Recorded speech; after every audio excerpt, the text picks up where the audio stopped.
Welcome back to the show. I'm your host, Sully. Introducing to the show, Justin McClain, edgy movie reviewer. Welcome. Glad to be here. Anytime. So we are talking shit about the Top Gun franchise.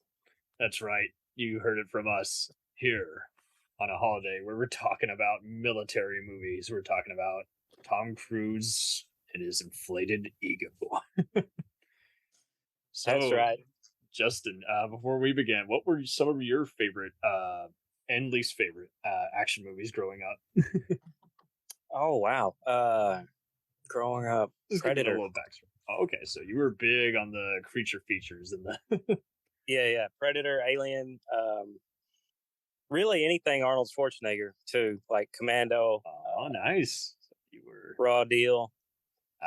I'm with you on that. Yeah, I had to watch all the Planet Hollywood stuff. Just the Rambos and John McClane's and John Matrix's of the world were just like, Yep. yeah. And I'm with you. Yeah, Tom Cruise just never did it for me, just because I just knew he was just a shitty person. And I was just like, I mean, I could watch The Firm, I can watch Edge of Tomorrow, but I'm not watching it because of his ass. Nah, no, not even.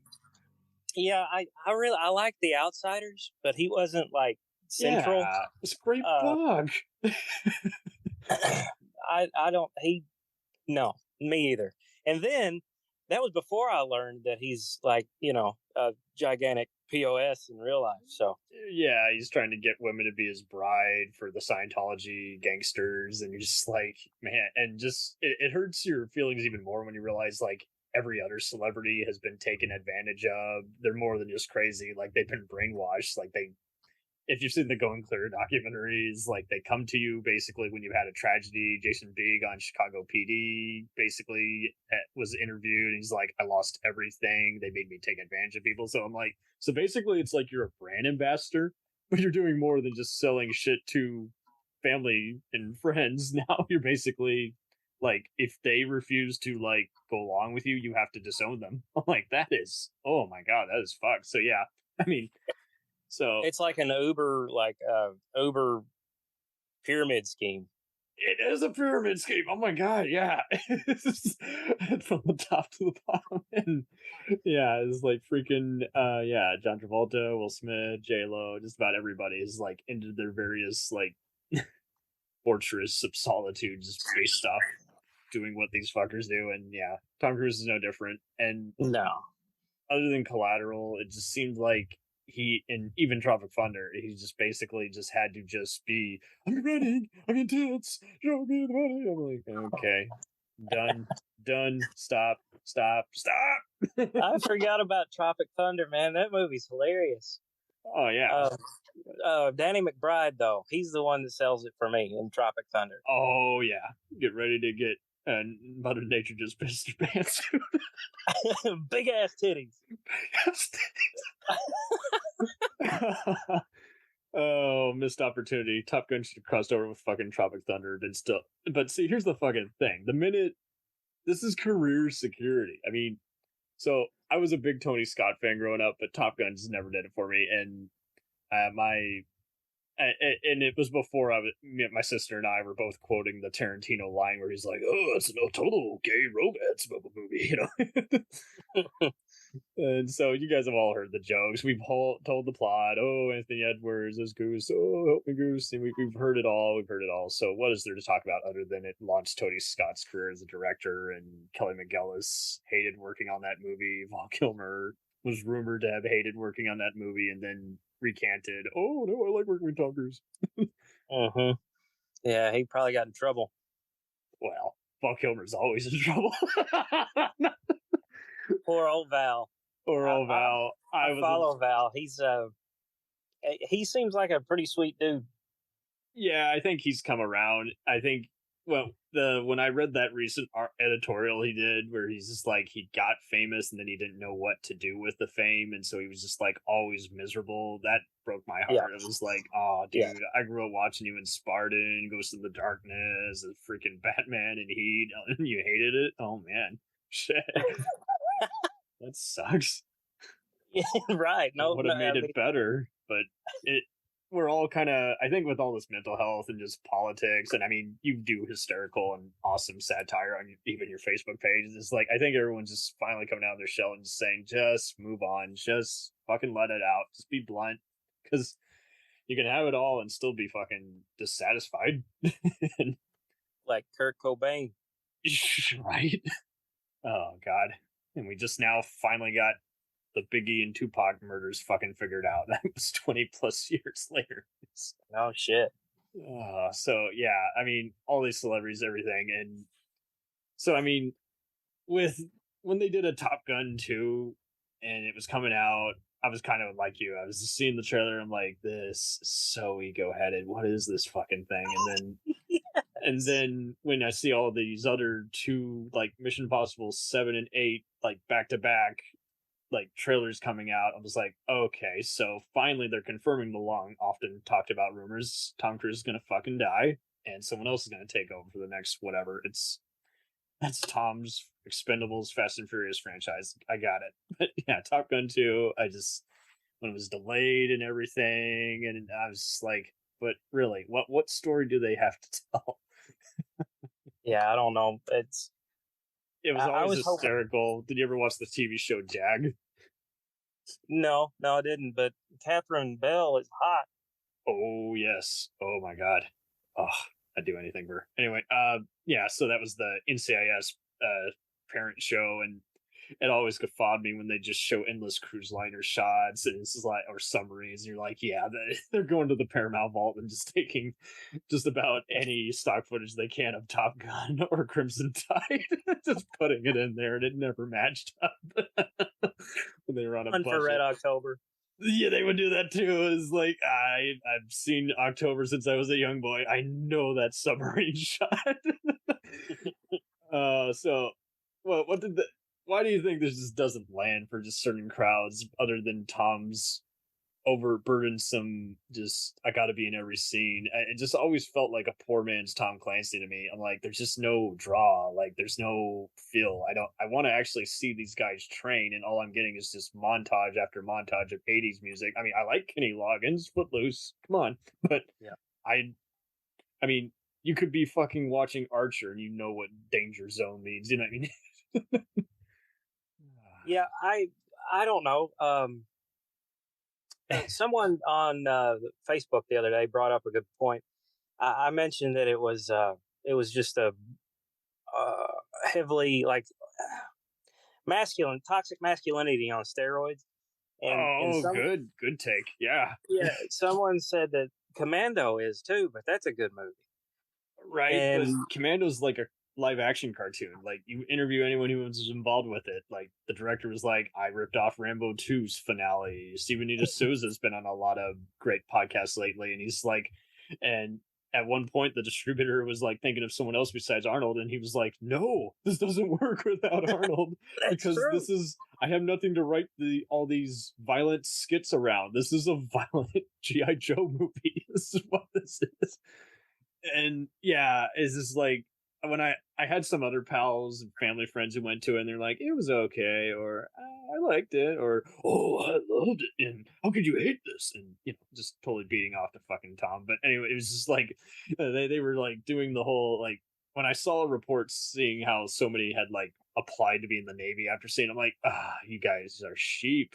You took the bait. Like, the first one was propaganda, but like Casablanca, just no one was really paying attention to it. They're just kind of enjoying it too much. And it was like, for that many people to actually see this, like with all this extra CGI and slow motion and over the top music, and now they're like, oh, I really want to join now. I'm like, okay, so you took the bait again. I guess one of the biggest problems I had with it felt like I was watching a cheaper version of the first one. Yeah, like an Ace Combat like cutscene, like some video game. This is like for Call of Duty Battlefield crowd. And it's just the music plays like so predictably. Like, you're like, of course he's gonna die, but he's not. But yeah, dun, dun, dun, dun, dun, dun. It's like, okay, cue the popcorn, I guess.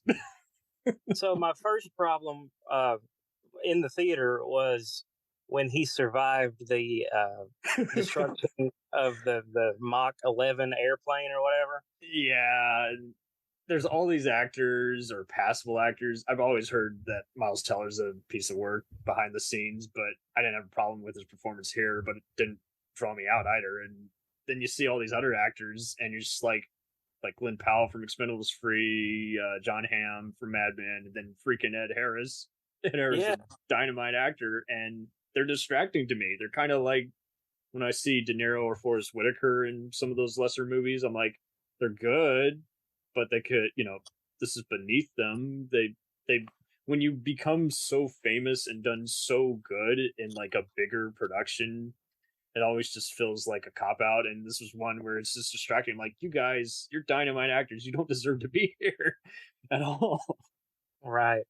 It's the not next bad, but why the fuck are you here? Like, I really don't understand how the helicopter didn't blow him in half in the woods. I forgot about that. It's like, and after a while, Jennifer Connelly just seems like she's a talking piece, but there's just nothing. Yeah, to her. Where's she from? What's the story there? Just all of a sudden, the audience is supposed to know who she is. There is that, and then it's like, so we're not going to even. So I guess Tom's again fucking James Bond. He's just yeah. Oh man, and so I read an article today, a fluff piece on GQ, and they're pretty much just totally ego stroking even producer Jerry Bruckheimer. And he's like, we might do a part 3. I'm like, of course you're gonna do a part 3. You made Avatar money. Who are you kidding here, buddy? But I don't see where the story is barely there, but where would it go and why? But what would happen even? I mean, I don't know anything about these recruits after spending 2 hours of them. I really wanted to eject. I wanted to freaking eject out of that jet. I did not want to watch any more of it, but I forced myself because it was an entertaining hate watch. It was just really, really fucking bad. Oh God. So I await the future riff tracks. Oh, now that would be enjoyable. Oh yeah, please do something. I think if they do a part 3, the only way I would be excited about it is if they really leaned into the cheese and brought in aliens or something. Oh, they pulled a Deadpool on Independence Day. And Will Smith comes out of nowhere and says, "Welcome to Earth." Yeah, something. Yeah, just real, almost Sharknado level. Oh, yeah, there you go. Coming to Sci-Fi Channel. Top Maverick. It'd be a knockoff series starring Casper Van Dien. Yes! There you go. Oh, man. We could write shit. That's like a knockoff and even more entertaining. Yeah.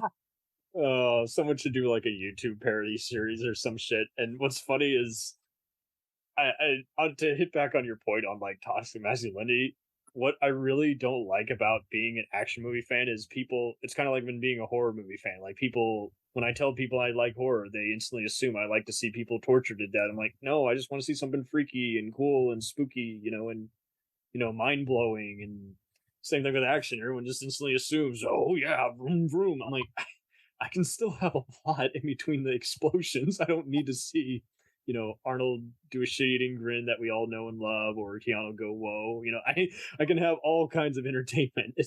We'll return after these messages. Do you ever find yourself thinking about who would win in a fight between Goku and Superman? Hi, I'm James Gavsey, and on the Who Would Win show, me and my co-host Ray ignore anything important happening in the outside world and debate fictional battles between characters from comics, movies, and video games. We got a new show every week, and almost always am I the winner. Yeah, not true, Ray. In the past, we've discussed such matches as Captain America versus Darth Vader, Solid Snake versus the Iron Giant, classic matchups like RoboCop versus Terminator, and even the Muppets versus Sesame Street. That one was crazy. So if you're a fan of geek culture and love a spirited debate, check out the Who Would Win show wherever you get your podcasts, or check us out at whowouldwinshow.com.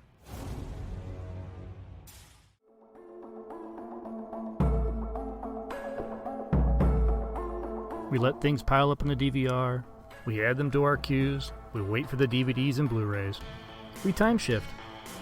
The Time Shifters podcast. Sci-fi, horror, fantasy, superheroes, comedy, action, film, television, maybe some not-so-current events. Find us on iTunes or at timeshifterspodcast.com. Cool thing about Blind Knowledge is we are in multiple countries. We are worldwide all across the globe. We are in the US, we are in the UK, we are in Canada, Germany, India, Japan. We're in Australia, y'all.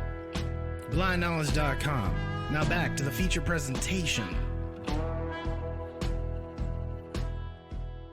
Dragon Ball Z, One Piece, Naruto, all things that we love, all manga that were originally published in the legendary magazine Weekly Shonen Jump. But not every series can run for 300 chapters and have a hit anime. This is David. This is Jordan. We're the hosts of Shonen Flop. Each episode we look at manga that ran in Jump that didn't quite make it. We discuss what it did wrong, what it did right, how the series could have turned itself around, and ultimately, was it a flop or not? We're on all your favorite podcast apps, and you can find us at shonenflop.com. Keep on flopping, floppers. It's got to be over the top and fun, and same kind of deal here. Like I told my mother, for whatever reason, just thought I was going to love this. I'm like, oh, no, fuck no. This was so soulless. It's just like watching CGI galore, and then just utter bullshit. Like you just I feel zero connection to this. I really do. Well, you just said it. It's not fun. It's really not, and everyone else Maverick is just was like not fun. That. Everyone else is like verbally like pistol whipping us, almost kind of like when The Irishman came out, and I just thought it wasn't contributing anything to Scorsese's long, crime biopics, and everyone just started going into gangster mode. I'm gonna pistol whip you if you talk shit about these gangsters. And same deal here is like. I've seen people even go on political rants about this fucking movie. I'm like, don't even remotely pretend that this is a deep script. Yeah, and it does homages really bad. Like the whole finale is a Star Wars Death Star type influence thing. But I'm like, yeah, but it's not even inspired. When you do a homage, I want to see an actual kind of like, see what we did there. Like Hitman's Bodyguard is kind of a love letter to 48 Hours type movies, for instance. And this one was just like, okay, so it's there. What is that random, copied frame actually illustrate? That doesn't tell me anything. Well, it's an homage to the original Top Gun, is what it is. It's like a mirror. It's a mirror with Tom Cruise's face in it. A copy of a copy, to quote Nine Inch Nails. Right.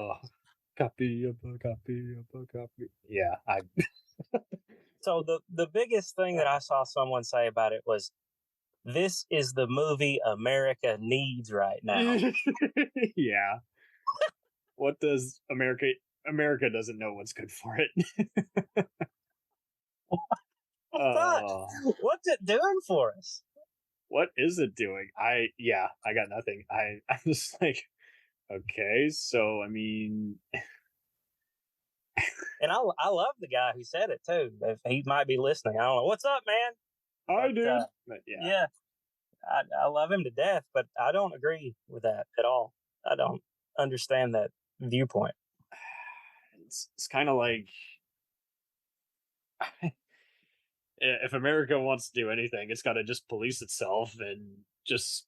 I saw plenty of other people doing the whole woke and wanting something that's mindless. I'm like, see, there's so many other ways to have mindless fun. I didn't get anything from this, even going on the mindless level, and I'm just like, okay.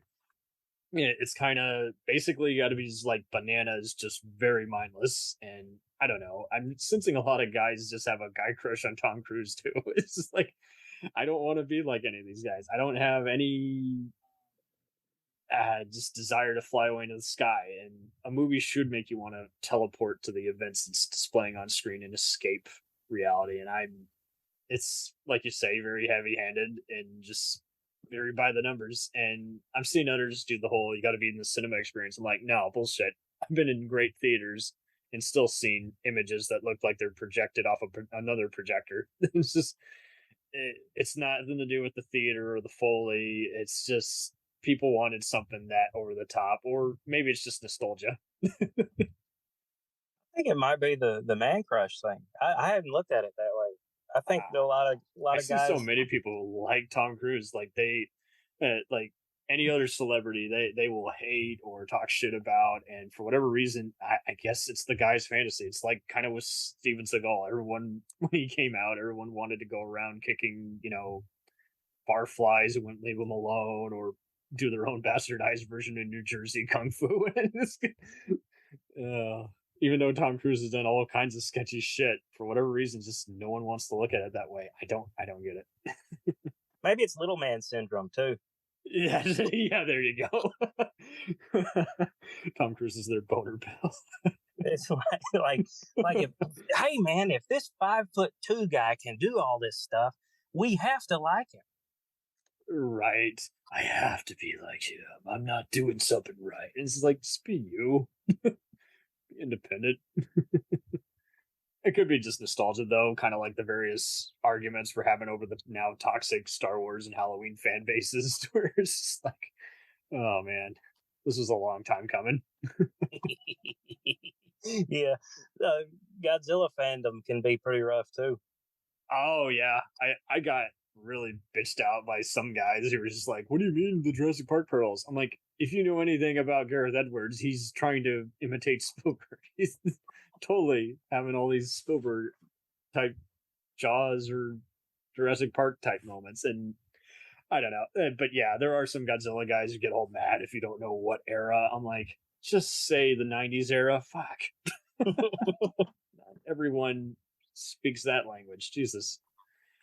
Yeah. You mean you don't like Shin Godzilla? No, you're right. What's I wrong hate with Shin Godzilla. Yeah. It's awful.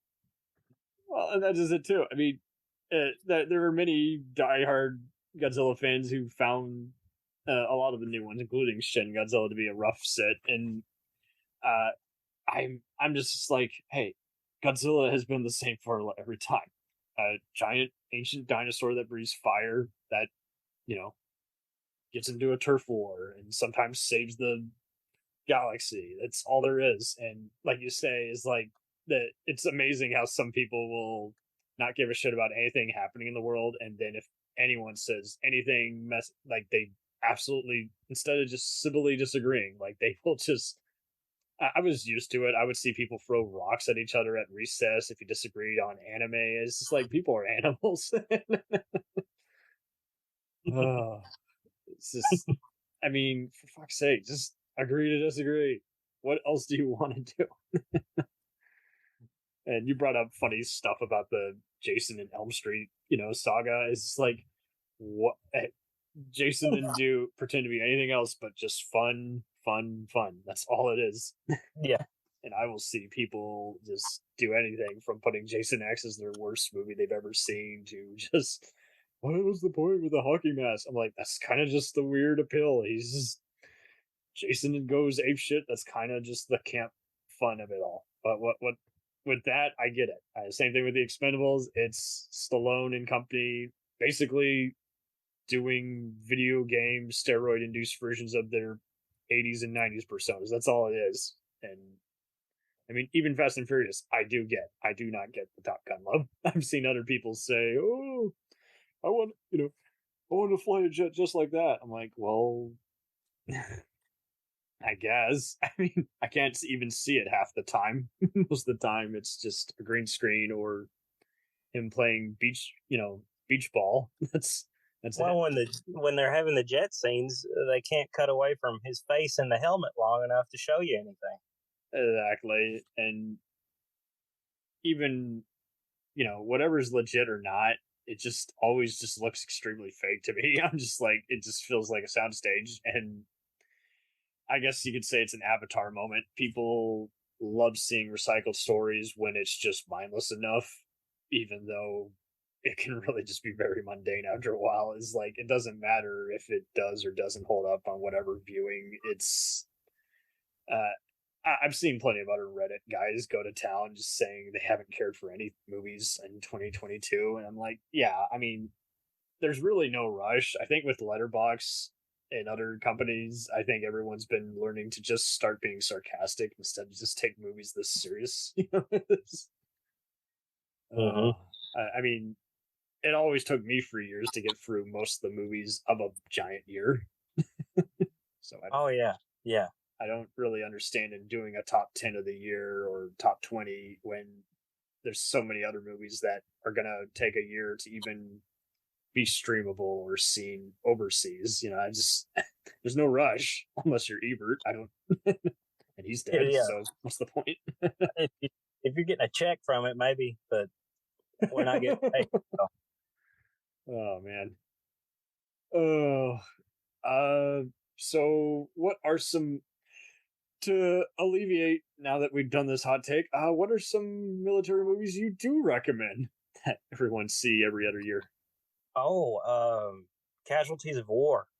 Oh yes, there you go. If you want to get very gritty, it doesn't get talked about enough. Everyone often kind of goes directly to Platoon or Full Metal Jacket. I saw Deer Hunter again about 2 years ago, actually, and I was like, that's a good movie, but I can't watch it again. They really skull fucked me this time. It's just 4 hours of very tragic shit. I haven't seen that yet. Yeah, you will either like it and feel out of the heart wrenching and be blown away by it, or you'll find it a rough sit. It really does depend. I was pretty much would always watch war movies growing up. So yeah, Crimson Tide, still a dynamite World War III scenario where with office politics, and it just blows me away every time I see it on TV. It doesn't matter if it's edited or not for language. It's right. It gels. Obviously, I can watch just about any other Spielberg epic, Lawrence of Arabia. I will watch anytime it's on, even though it's 3 fucking hours. I'll watch Last Samurai, even though it's whitewashed. That's fucking Tom Cruise. Oh, that's the reason I didn't even watch that. Totally the reason I've never seen that. It's got some good fights. If you liked Edward Zwick's work on Glory, I think you'll like it. But yeah, it just worked because of the scenario of a post-Civil War guy, East meets West. It wasn't because of, Tom Cruise is in it, I know you hate fucking Matt Damon, but I actually like Saving Private Ryan. I don't know that I hate him. Since he played fake Loki, he's got a soft spot. I've got a soft spot. But, I don't want to watch him carry a film at all. I just don't want to see it.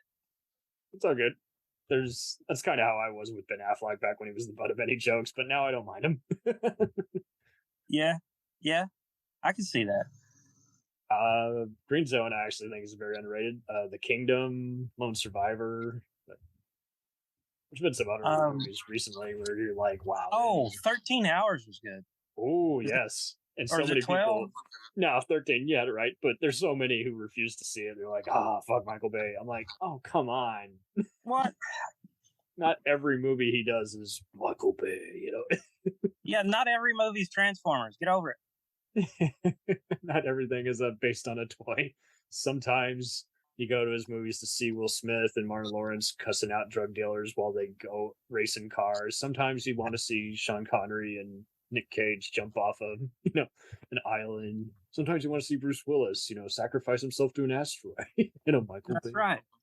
But yeah, he's been doing just a lot of that, and Ambulance were just movies where just like, those are like the most on Michael Bay movies I've seen in a while. Hell, the dude produced The Last Ship, which is another just like very kick-ass World War III scenario action sci-fi show that ran for 6 years on TNT. Oh yeah, I recommend that. In fact, there's a connection here to Top Gun. You know the black Joint Chief guy, Charles Parnell is in there. Yeah, he was Master Chief on Last Ship. So when I saw him in that, I'm like, I hope you get a paycheck and you get in another movie that's actually good. You're good. Cool. Yeah, there's some fun ones out there, but like you say, it just seems like half the time they'll just like toot their horn while someone dies in slow motion, and you're just like, come on. I don't need this. It can be fun. It can be serious. It can be just brutally honest. But yeah, Casualties of War is just so underrated. I'll see others who won't see it just because they're familiar with, like, I don't know. It's like Brian De Palma. They're familiar with like some of his better known ones, but not that one, or they don't want to see it because Sean Penn's in it. I'm like, Sean Penn, I can ignore Sean Penn. He's a good director at least. Yeah. Well, you're supposed to hate him in that movie anyway. It works. That's true too. Yeah, he is actually very good. Oh, there was another one. Shoot, I forgot. if I remember, I'll interrupt and bring it up. What era was it?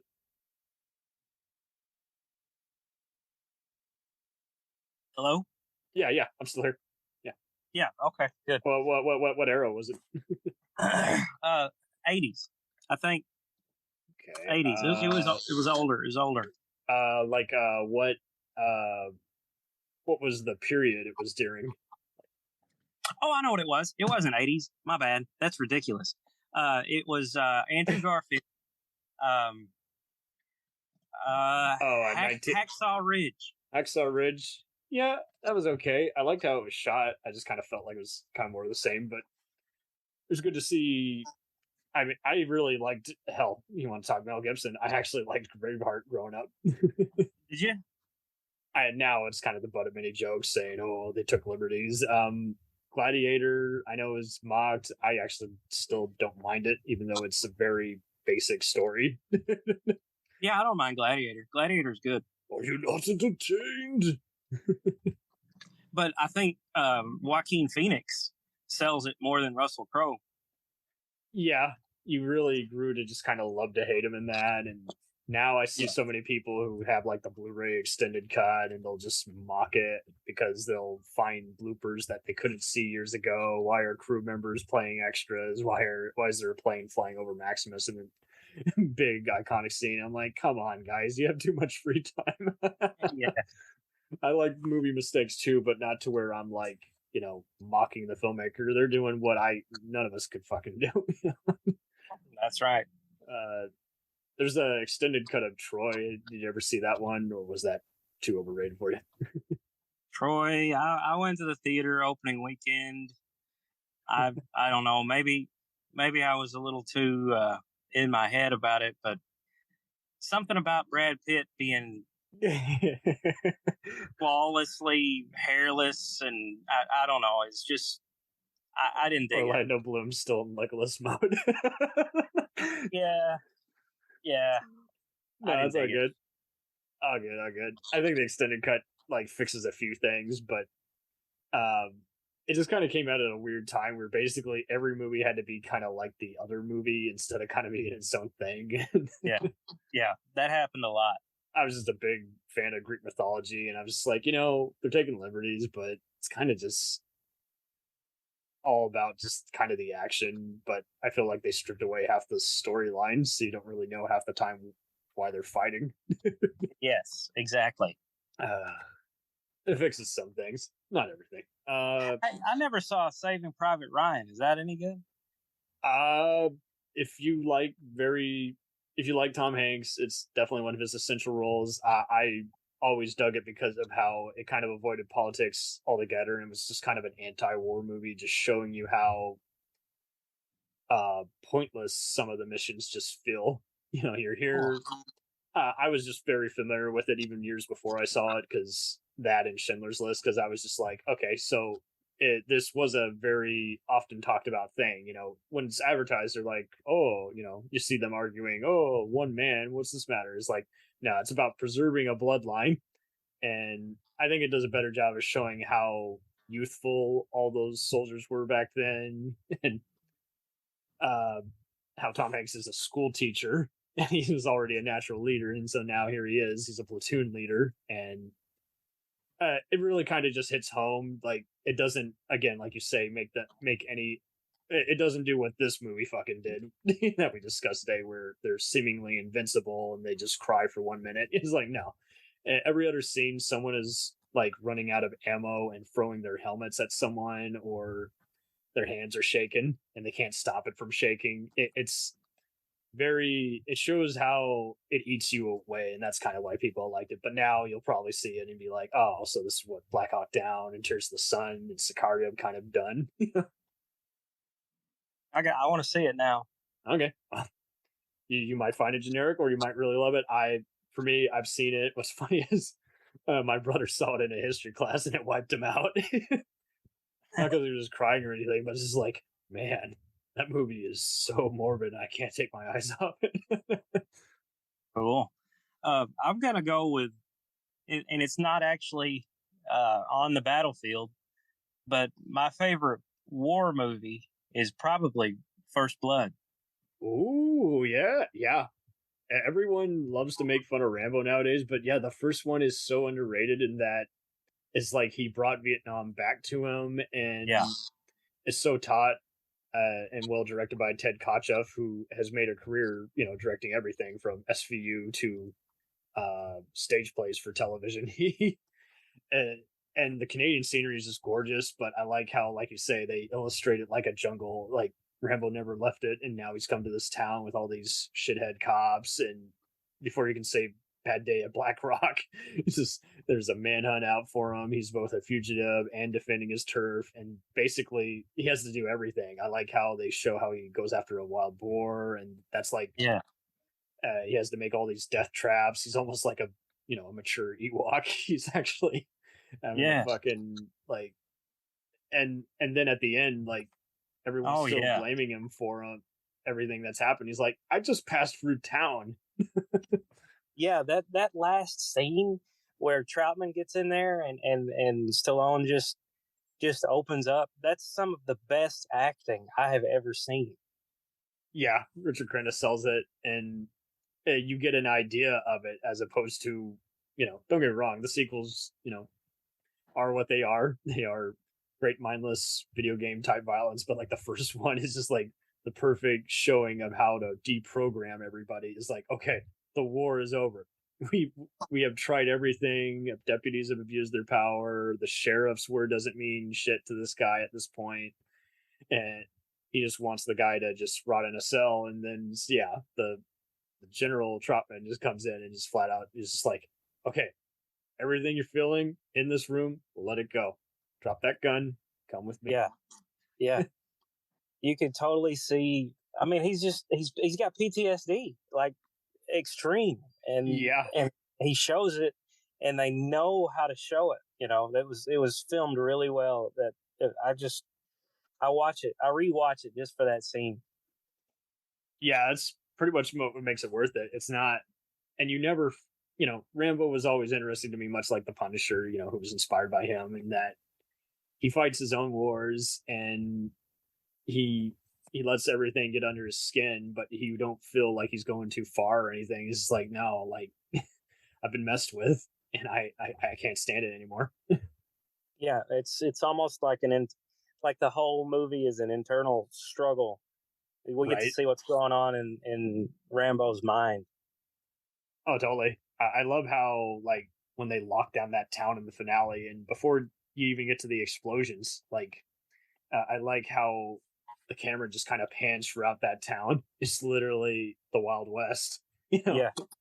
You're expecting almost a tumbleweed to just go through, but it's just so isolated. And before the music even kicks into gear by Jerry Goldsmith, you're just like, you're expecting the surprise. It's all naturally earned, much like, yes, seeing Rambo just having to come to terms with everything. And unfortunately, yes, much like Commando, everyone will just kind of do a dodgy reference to First Blood, and you're just like, yeah, but do you actually really know what it's about, or are you just looking at the cover with Stallone holding a machine gun?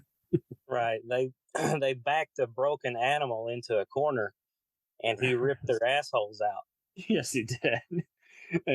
This is basically a pig you can't make into pork. You can't.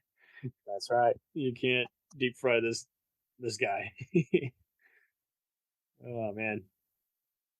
Oh, did you ever see The Kingdom or Sicario? No, I didn't. What's wow. that? Okay, yeah. So The Kingdom is basically Heat in Saudi Arabia. Like, okay, basically all these FBI agents, Jim Gardner, Jamie Foxx, team up with the Arabian police and SWAT, and basically just go after these guys who targeted like an American military housing over there, and they just say, yeah, they go through all the red tape, and basically They just find that they're in over their heads. They're not prepared for all this. They all are very well trained. Jason Bateman is very amusing in it. Even though it's a series. Jason Bateman's in it? Yeah. I'm in. I'm in. There you go. Yeah. Arresting Arabia Development. Chris Cooper's in there. You'll recognize the two middle Saudi Arabian cops within a heartbeat. You're like, I know I've seen them in something. And it's awesome seeing their side to it too. Kind of like how We Were Soldiers showed the Viet Cong side briefly. It's juicy having it on, all sides of it instead of Letters from Iwo Jima. I'd actually recommend too. Yeah. Oh, I've seen that. I like it a lot. I liked it better than Flags of Our Father. Yeah, Flags was kind of just doing the usual thing. And you're like, I want to know about the Native American guy. Oh, they're not showing him. They're showing all the other guys. I'm like, I've seen this story too much. Talk Good Guy, Brotherhood of War is really, really brutal. Like that shows the North and South Korean war. That is very brutal. I need to check that out. Yeah. I cried for about 3 days after that one. I'm not gonna lie. Oh, wow. Yes. Then I am in that too. Blood, sweat, and tears. Gotta love it. So I take it you're gonna be very active on Facebook, Justin, or you have a TikTok or anything you'd like to promote? I have no, not really. I mean, yeah, I do have TikTok, but I got like 6 videos and they're all stupid. Hey man, gotta have fun. I can see you doing an improv comedy. You could be like the TikTokers will often do like something like they're talking to another character and it's clearly them dressed up as a different character. And that's kind of fun. I love that. Hey, how you doing? What? How you doing? Go away. There's one dude I follow. He dresses up like Satan and he talks about stuff. It's hilarious. That sounds like it. Oh man. So this has been a delight doing this with you, and I will. You're welcome back anytime. I should have you back on when we do the Elm Street versus Friday the 13th face-off. Yes, I am there. Who has the better part 4 or part 5? Yeah, it'll be interesting too because like Nightmare's only got 7 plus the verses, and 13th got up to 10, so then it'll be a matter of, is this a good part 9 or is this a good part 10? Who had the better TV show spinoff? I'll tell you, I liked both of the TV shows. Yeah, it's a versus match with those sometimes, and I'm like, they both had their place. They were both very edgy. They were showing you could. I kind of would actually rank them up there with the Terminator Sarah Connor show. They showed you could still make an edgy show with some gore in it and awesome versions of the characters, even though you had to play by the rules even at 10 o'clock on network TV. Yeah, even though Jason wasn't even in Friday the 13th. Right. His presence was felt. It shows that, I kind of rank it much like with Millennium and the X-Files, which we just covered for Halloween. It was just like, it just shows that you can still open up the whole universe and make it feel natural. People are doing that now with this Andor show. You'll either like it or hate that one, but I'm just like, they're at least going in a different direction with Star Wars. Here's how the 9 to 5 job of an Imperial or a Rebel. Yeah, I think that's really interesting. Totally. It's been denied on us. We've explored it a bit in the video games and comics, but at least it's a different deal instead of just let's go to the next deal. And it's like, I love Mandalorian, but I don't, and Boba Fett. I don't need to see them all the time. I can see all these other guys who are big. That's kind of the genesis of Star Wars. These guys are in a futuristic war in a galaxy far away. Who are their so-called heroes that are well known in folklore? I'd like to see a Star Wars show about the crew who were building the second Death Star, and how politics play into it, and maybe the rebels have some guys on the inside second it. I want to know who was the guy who actually pulled the fucking turbo laser. You know, did that weigh on his conscience? Did he like commit suicide after that? Oh my god, I didn't sign up for this. Totally the shit that I want to see out of Star Wars now. I don't need episode 10, 11, and 12. I want to get into the minds of these guys. The minds. I was actually, some people poo-pooed this one. David Ayer, writer, director on his East LA movies like Training Day and Street Kings and SWAT. He noted that if he was ever offered a Star Wars movie, he would have it basically be a horror movie set on Hoth, where people are being hunted by the Wampa creature. And I'm like, oh, sign me up. That as close as they got to that was probably with the ice spiders in that one Mondo season 2 episode. Yep. I was like, yeah, nah, I'm there. But yeah, no, this has been a delight having you on here, my dude. Glad you can make it. Yep, I appreciate the invite.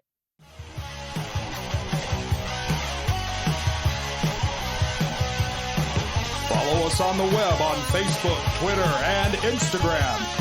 The podcast is available on Podbean, Spotify, iHeartRadio, Anchor, Apple, and anywhere else podcasts are available. Feel free to review our show and leave comments on any of those sites. Thanks a million for listening. It's a jacked up review show.